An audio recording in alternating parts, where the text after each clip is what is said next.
they had three major policies that were going to be followed.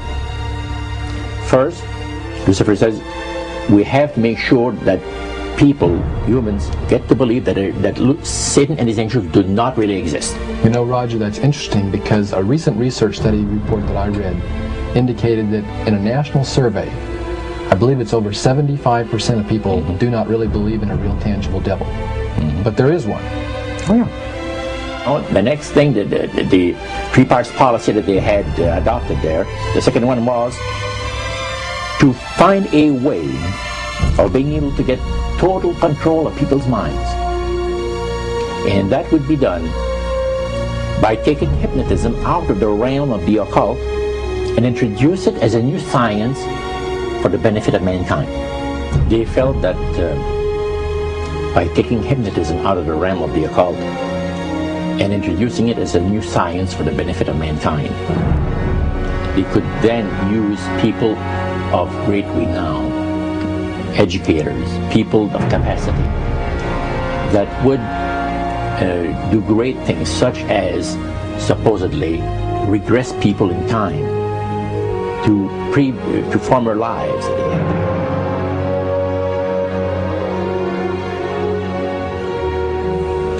And of course, after the session is over, the person would not know a thing about ancient history. And the person she or he has talked about performing, certain deeds, let's say 3,000-4,000 years ago.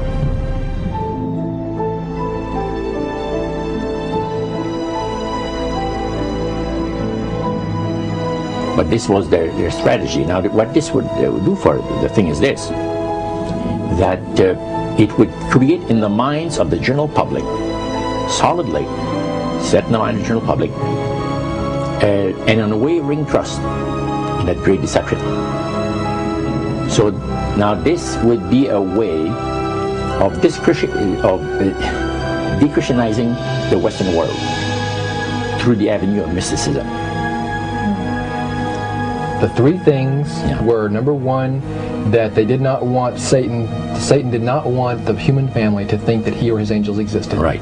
The second point that you made had to do with taking control of people's minds. That's right. The third point was what? Was to destroy the Bible without burning it. Okay. See. And what was his strategy on that? On that, it was very interesting. Because after the Great General Council, it was decided that Satan would tutor Charles Darwin personally in setting up the principles of his theories of evolution. He was tutored by Lucifer himself, fallen Lucifer. And at that time, it was understood, Satan and his spirit counselors understood, that if a person was led to believe in the theory of evolution, it would, in his life, destroy completely the creation week of the Bible, the fall of man, and the plan of redemption. It would do away with it. Anyone that teaches a theory of evolution is considered to be a minister of a great religious system.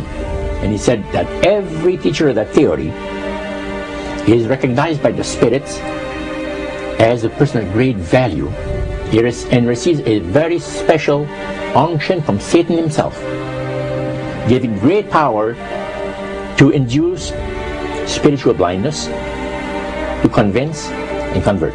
Three capacities.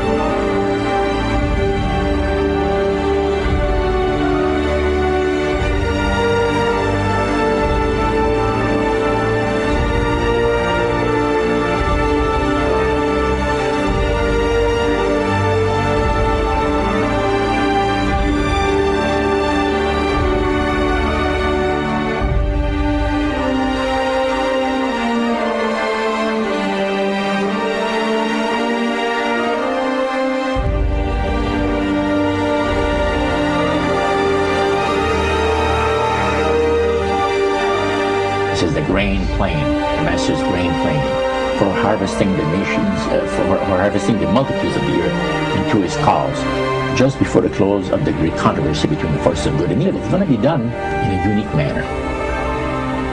This rain plans is going to take people are going to eat the stuff, because it says spirits, demon spirits, will declare themselves to be inhabitants of far distant planets in the galaxies that are coming to warn the inhabitants of planet Earth of the impending destruction of the planet, unless something seriously proper is done to avoid it.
Use this metaphor. If you think about Aladdin and his lamp, you've probably heard of that one.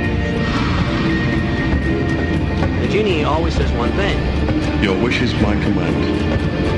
You know, the universe is this great genie, and your conscious mind is Aladdin. It formulates the intention of what you choose for your life.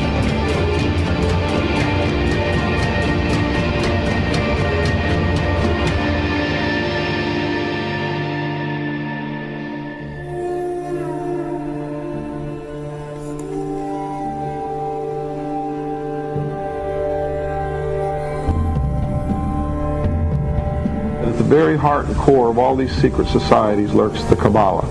It is a method of encoding information through a system of mathematics and numbers. These people that belong to the secret societies never dared to write down in any language what they knew, what it was that they were guarding, because then someone could steal it and then the secret would be out.